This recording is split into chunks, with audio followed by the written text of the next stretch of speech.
We need at our table of awareness the logician, but equally we need the intuitive, we need the mystic. I almost died. I was allowed to go to the very precipice of death, of life and death, and look over the edge. And I was allowed to behold what was there and allowed to come back. Most people aren't. When we talk about being aligned with ourself or being aligned with our soul or hearing our higher self, that's really what we're talking about, is being connected to that divine part of ourself, that light-filled part of us that is connected to God energy, that is connected to everybody here and every experience we've ever had. If more doctors, more professionals can open up to use intuitive gifts in their work, that's really important. Hi, I'm Dr. Amy Robbins, and welcome to Life, Death, and the Space Between.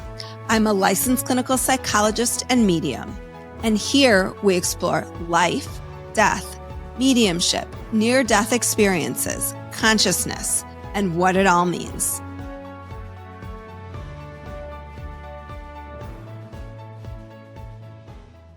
Hi, I'm Dr. Amy Robbins, and welcome to Life, Death, and the Space Between podcast.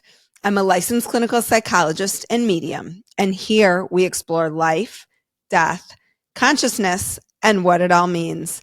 Catherine Duncan had a very early awakening experience, and that was followed by a later in life near-death experience. And both of these experiences allowed her to open up more to her own spiritual self.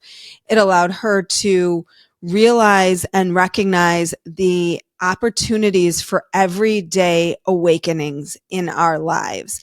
And her story is miraculous. She survived cancer and a near-death experience and is here today to share with you her way of waking up every single day and having the awareness and the presence and the love to live a very spiritual and very connected life. So with that, I bring you my interview with Catherine Duncan.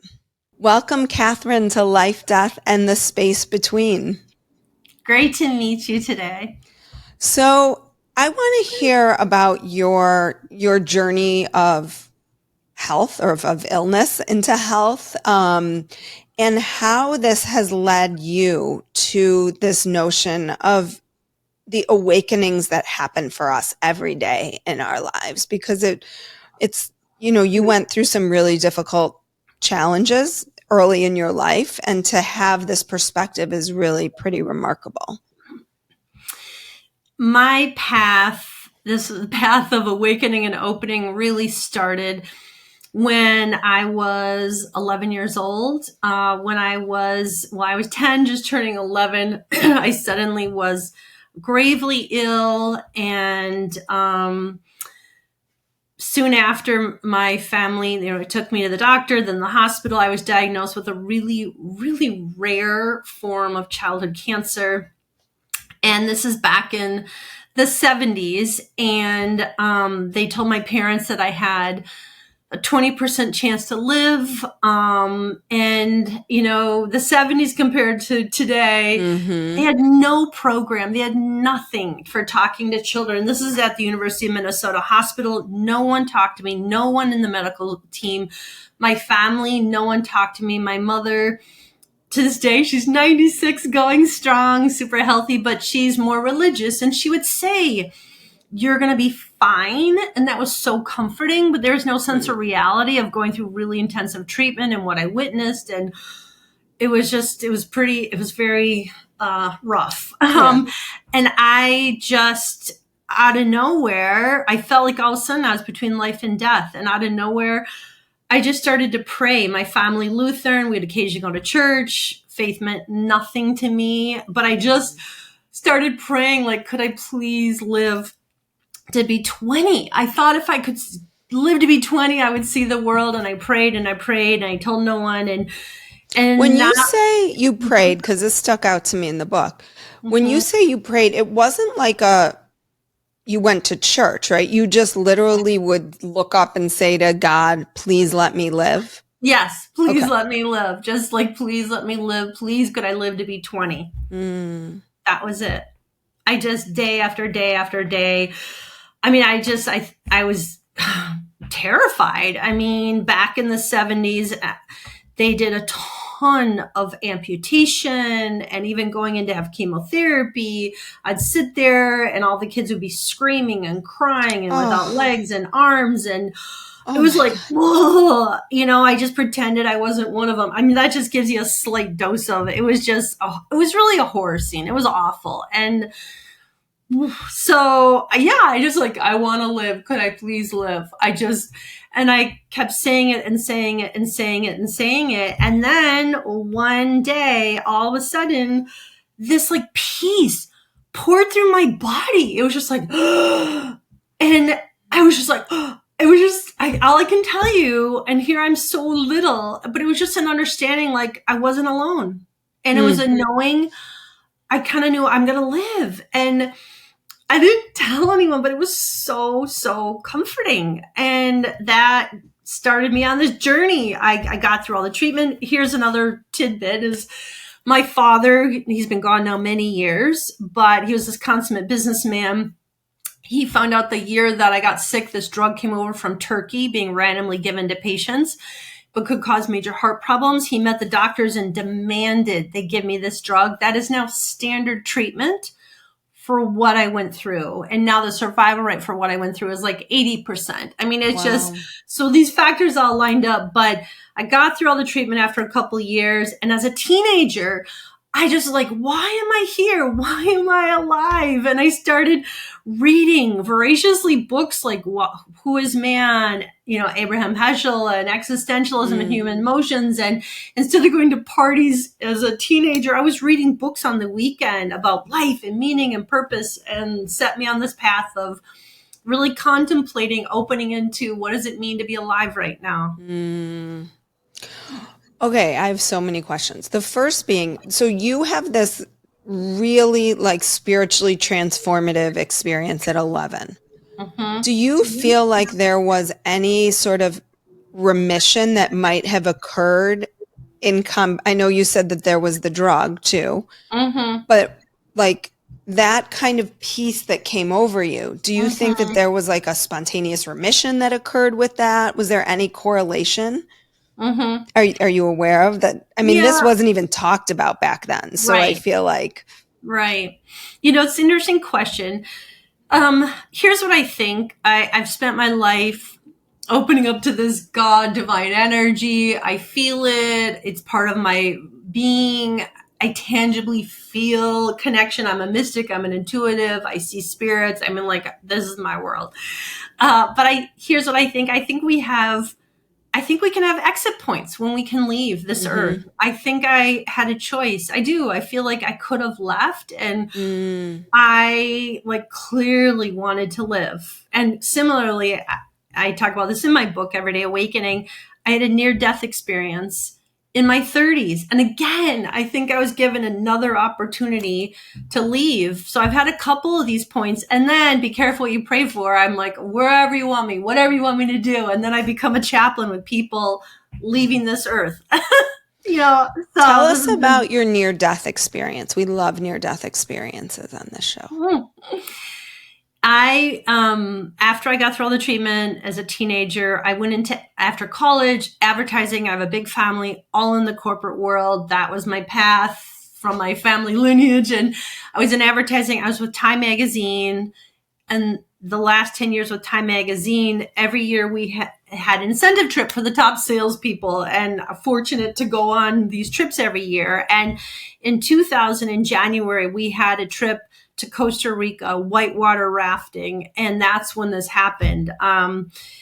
The waters were treacherous because of rains, level 3, level 4 rapids. I had a life vest, a helmet. I'm on the very corner of this boat. And here's what's crazy. And I mentioned this in my book, but the head of our raft was the head of the Costa Rica. They had this Olympic whitewater rafting team. Crazy. All the other rafts were going around some of these really huge rapids. He was going straight down the middle.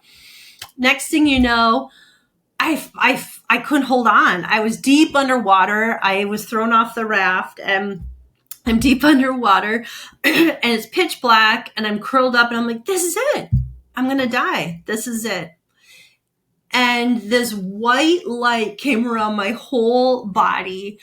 And this voice, crystal clear, said, living or dying is fine. And this peace, like a child, this peace poured through me. And it was like, I didn't know if I was going to live or not, but it gave me the courage to just let go. And I kind of opened up my body, and I came out from under a rapid. They grabbed me, pulled me on a boat. I couldn't talk. We had to, crazy, believe me, we had to finish going down the rapids to get out. We were in such a remote area of Costa Rica on this river. And I just held on and prayed the whole time, finishing getting off this raft, and survived. Literally within 2 days, where I was back, flew back home in a taxi, coming to my home in Minneapolis. And I called my mother, who never shared a dream in her life. That's not my mom. She's never since. But before I even told her what happened, she's like, Katherine, I dreamed that I slipped into a river and I almost drowned, and I woke up, and it was the day that this happened. And I'll just tell you, it was a turning point for me, because I was like, gosh, I'm done. I was like, trust me, Time Warner, cream of the crop, the years of big money, flying on their corporate jet, making lots of money. It was fun, but I'm like, I'm done. This is not the path I'm being called. And it gave me the courage. Within 2 weeks, I gave my notice. Wow. I mean, I have the goosebumps all over from that story. Was the experience that you had when you were under the raft the same feeling you had when you were 11 years old? It was similar. Yeah. Just like, I'm going to die. But this was like flash. I got flashes of seeing myself in the hospital as a young child, seeing my young kids at the time. It was just like, it was like a letting go, like, this is it. And then this light and this voice, to this day, I can hear that voice. And did you have the experiences of being able to access spirit energy and everything before this experience, or did it happen? Did you open up more post this experience? I opened up even more. I mean, as a teenager, up through that time, deeply spiritual. I could feel it. I was reading books. I mean, I'd go on Time's corporate trips, and I'd bring stacks of books of meaning and purpose. And my colleagues would be like, what are you reading? Like, what are you doing? not advertising age? No. Yeah. They're all like, what?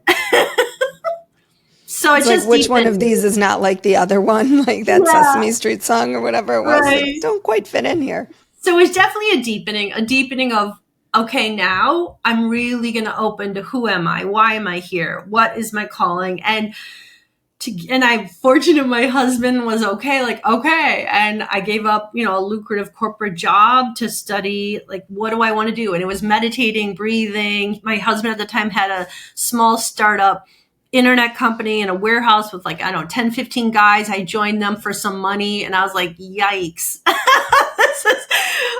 But it gave me the space to just pray and meditate. And that's when it came through me about studying theology. And it just, my path opened of really learning how to listen and be guided. And to this day, that's what's guided me. Mm-hmm.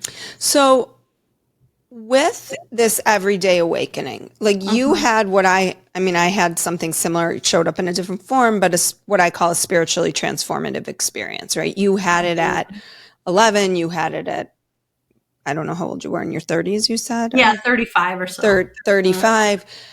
How can we start to foster these experiences rather than wait for spontaneity to happen? Or do you think that early on, your prayers in some way were answered? Like, where do you see all of this kind of weaving together and fitting together?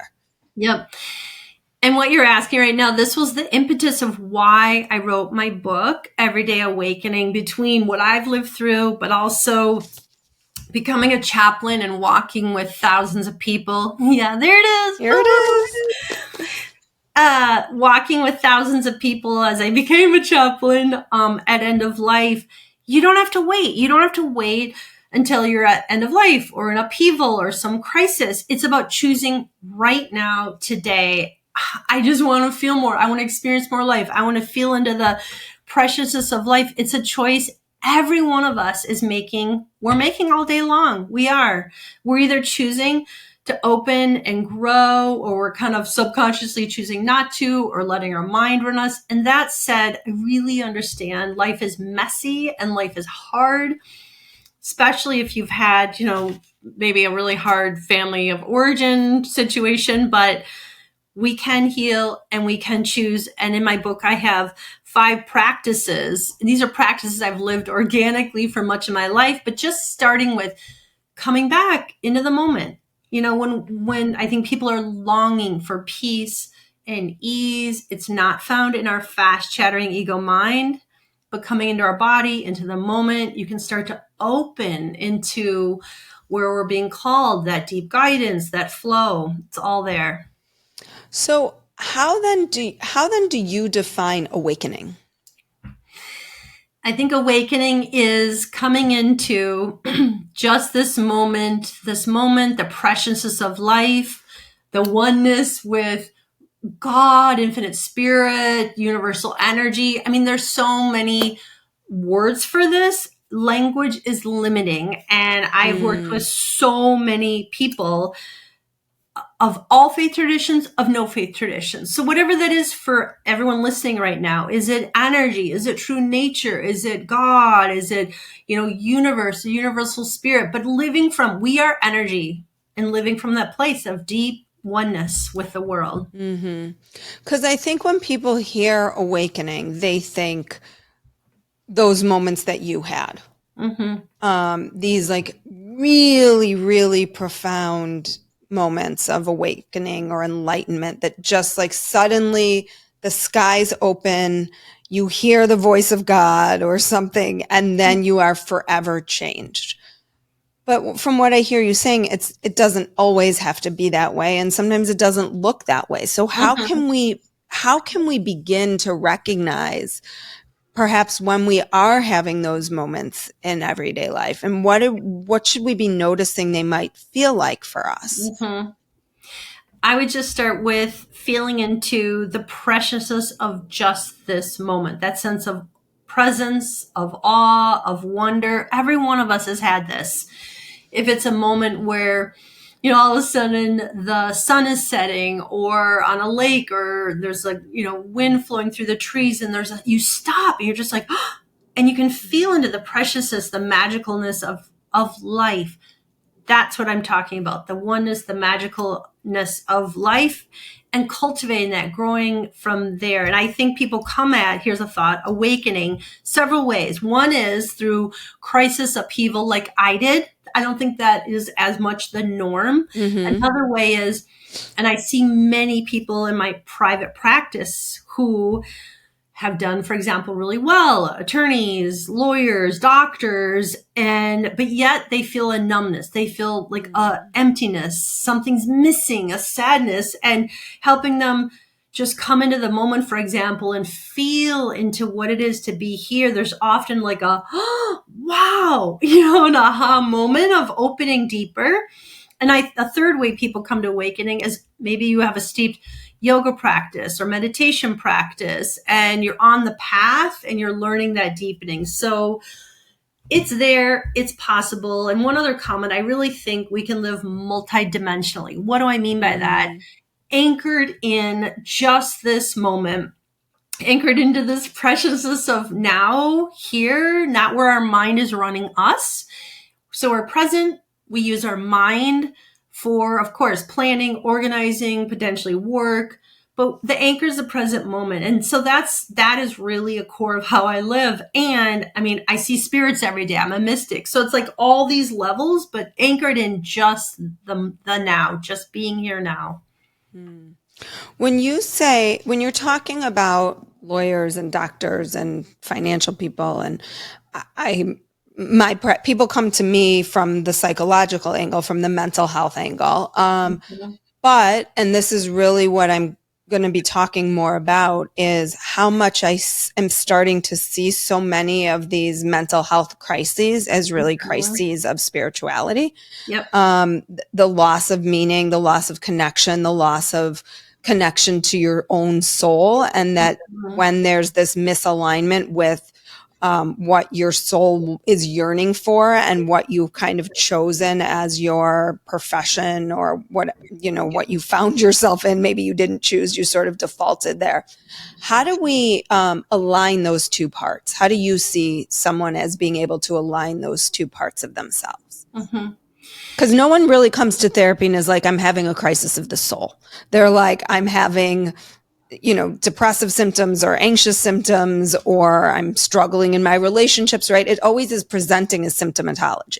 Though I would share in my private practice, and maybe it's because of my private practice, I'm an integrative spiritual consultant. So you're not going to work with me if you're completely devoid of anything spiritual, or I'm not going to go there.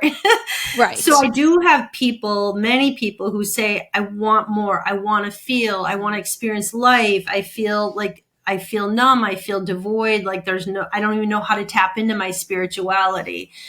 And I think it's just unpacking for each person, like, well, what is life-giving? What really feeds you? What gives you life? How can you tune into this deep energy within? Connecting with your heart, I think, is a doorway to your soul. How do you open into and live from there? What is that for you? And how does it then translate into how you're living your life? Well, and what about, because sometimes I've had that experience with people, and when you ask what gives you life, they don't even know. No one's ever asked them that, obviously, because we don't. That's not a question we normally ask. But they've never even stopped to think. So how then, go ahead. So then, if someone like, I have no idea, just ask them to tune in. Awareness, like, we know we're not our thoughts. We're not our feelings. The average person has 60, 70 thoughts a day. We watch our thoughts, they come and go. Our feelings come and go. We are that silence, that witnessing presence, that essence behind that. So can, the person can they take a moment and notice, come back midday, mid-morning, mid-afternoon, and just tune in. Am I in my mind, or am I in the moment, in my heart, just being present? And it can be, and I share 42 exercises in my book. It could be just practice of mindfulness, practice of feeling your hands right now, coming into our body. Our body's always in the present moment.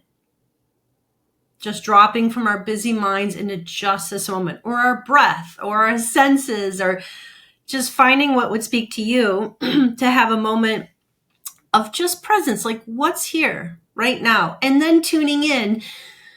What gives you a sense of like a little bit of maybe peace or joy or ease? Maybe it's, being with your dog, or, going for a walk, or seeing this one friend, or what is it that just like, or like for me, I love to bake. I'm a baker, and I also love to paint. So like some of these creative things, it's like, time stops. There's a wonderment. Just tuning in for everyone. Where do you experience some moments where you're just present, time stops, and life is just like, there's a magicalness of life.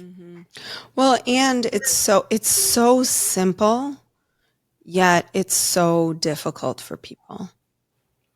And I think a lot of that's how the world is, especially here in the US. I mean, it's about being driven and successful, and it's all about living in your mind. Go, go, go, go, go. There's a lot of chaos in the world, and so how are you choosing to live each day? We are all, and everything I'm talking about is choices and practices. These are things I practice. You practice till they're a habit, and like, how are you living? And what really is giving you a sense of peace? And are you peaceful or not? And if you do want to experience more peace, well, then what could that look like? And how can we create that? Well, and what you're saying is so interesting in that I think even the way that people have approached spirituality, awakening, meditation is with that same mentality that got us into where we are, right? It's like, well, let me sign up and I'm going to meditate 10 minutes every day, and then I'm going to check it off my list. And it's like, that's still perpetuating the exact same, right? Like whatever, is it Einstein or whoever said, like, you can't solve the problem by the same, looking at it the same way that got you into the problem or something like that. It's that same mentality that seems to have now shifted in some ways into the wellness spiritual space. It's like, if I just do yoga 7 days a week, then I will have moved into spirituality. It's like that spiritual bypassing what is,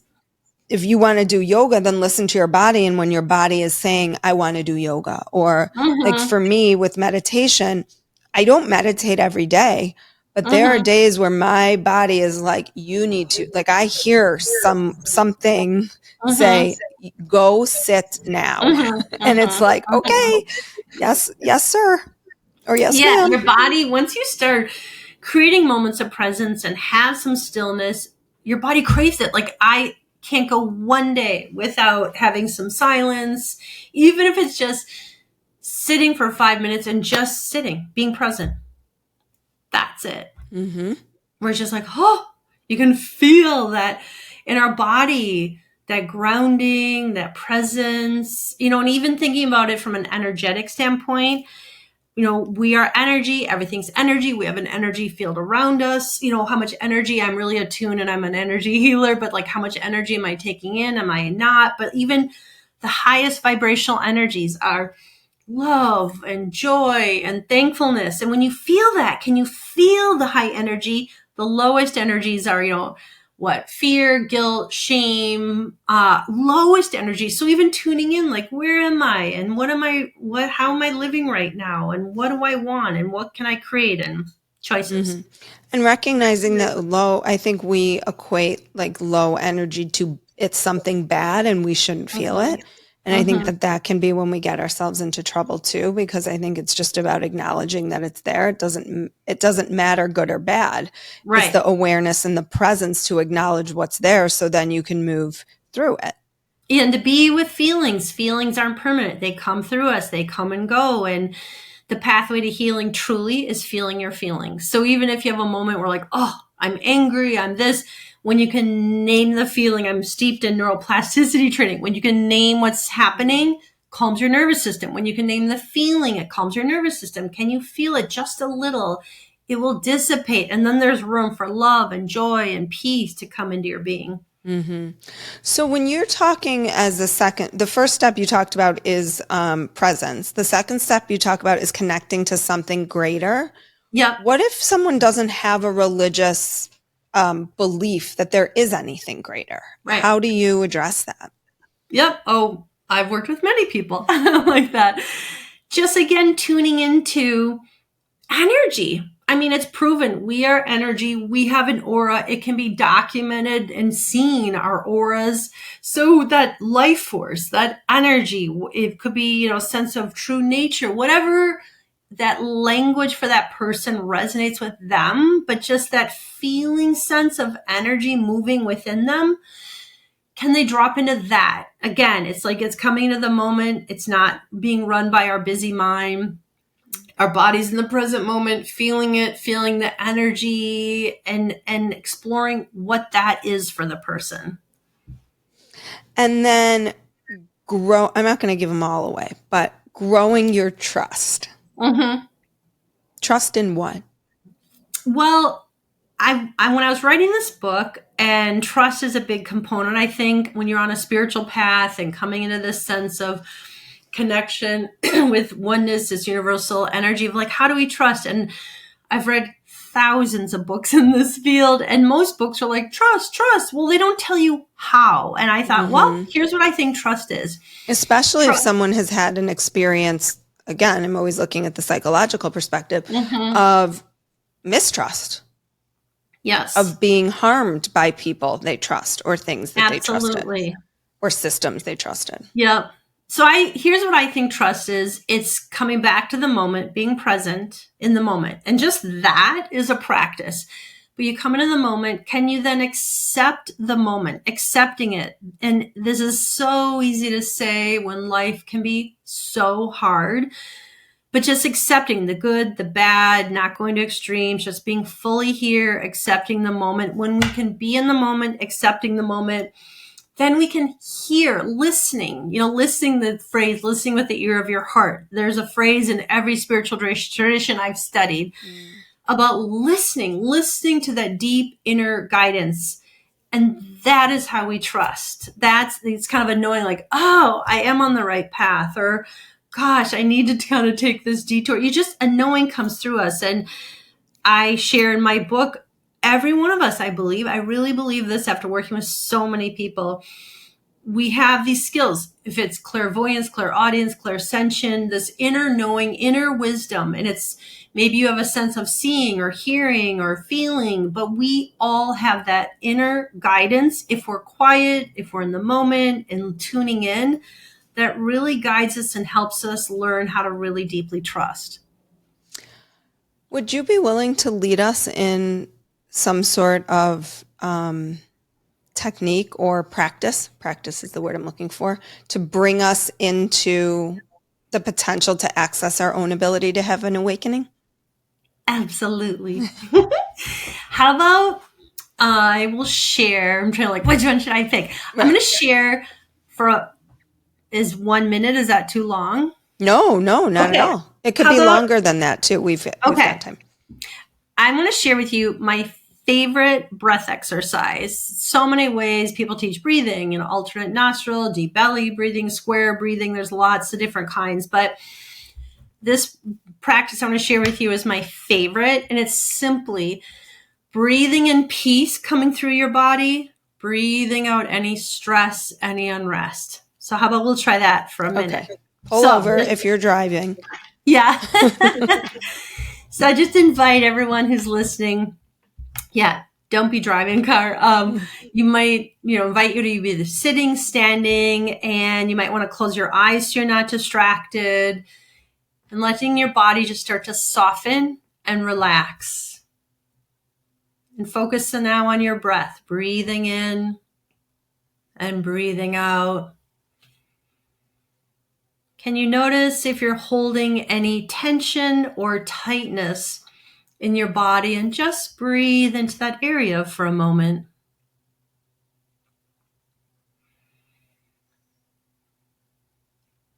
And notice when you breathe in, can you notice the coolness of the air coming in over your nostrils as you breathe in, and the warmth as you breathe out?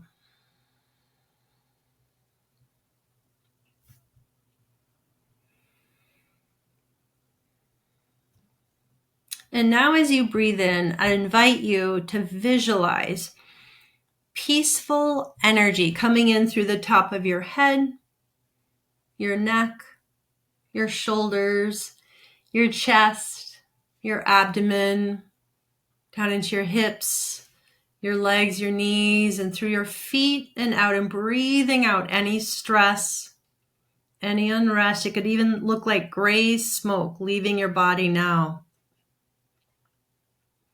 So breathing in peace, flooding through your whole body, breathing out any stress, any unrest. And if your mind wanders, it's okay, just come back. So for 1 minute, we'll do this. So breathing in peace, coming through your whole body, breathing out any stress, and we'll begin.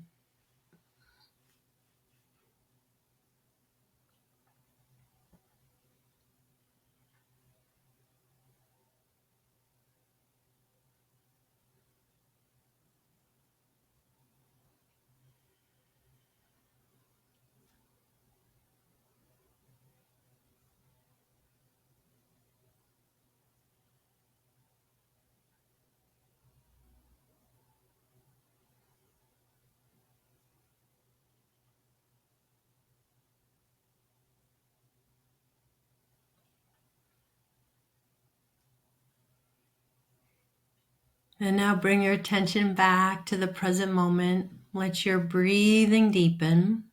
Bring yourself back slowly and comfortably, and you can gently open your eyes.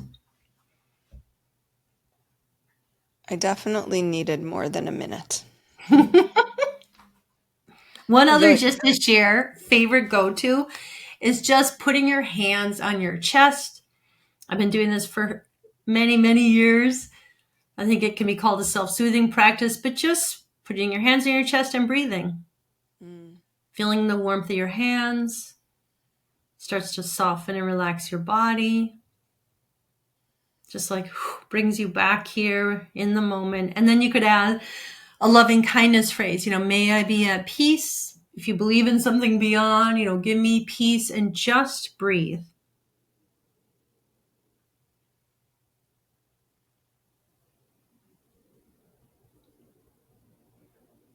It's so amazing to me to observe the mind when you try to quiet it. Yeah. They call it, the monkey mind. Your mind just like. Yeah, it's like, I will not be quiet. Do not try to silence me. But the more you do this, that's breathing, what my meditating, right. It slows down. I went through a period where I meditated an hour every day for just under a year, every single day. And it would only take me 5 minutes to drop in. It was pretty powerful. Yeah, I know. The more you do it, that's why I said I think I needed more than a minute, because by the time you said come back, I could already hear it quieting, observe it quieting. But it does take a little bit when you stop for the mind to slow down. Well, Katherine, if people are interested in your new book, Everyday Awakening, which has an endorsement from the incredible Mel Robbins, where can they find it? Where can they find you and everything you're doing if they want to connect with their own spirituality and soul? My book is on Amazon. It is on Barnes & Noble, number of sites online. I'm in a number of Barnes & Nobles in the country. You can also go to everydayawakening.com. I'm on social media on all the platforms, Catherine Duncan. I think some of them are Catherine Duncan, MABCC, but I have a lot of media out there. Yeah, a lot. Well, thank you so much for your time today. Everything will be in the show notes for everybody, and for leading us in this beautiful meditation to bring us into more presence and an opportunity for everyday awakening. Very fun. Thank you. So great to meet you. You too. Like what you heard today and want to hear more? Wondering what comes next and what it all means? Head over to Apple Podcast, Spotify, Stitcher, Google Play, or anywhere you get your podcasts and hit subscribe. Also, if you could take a minute to rate and review my podcast, I would really appreciate it. Stay tuned as we continue to explore life, death, and the space between.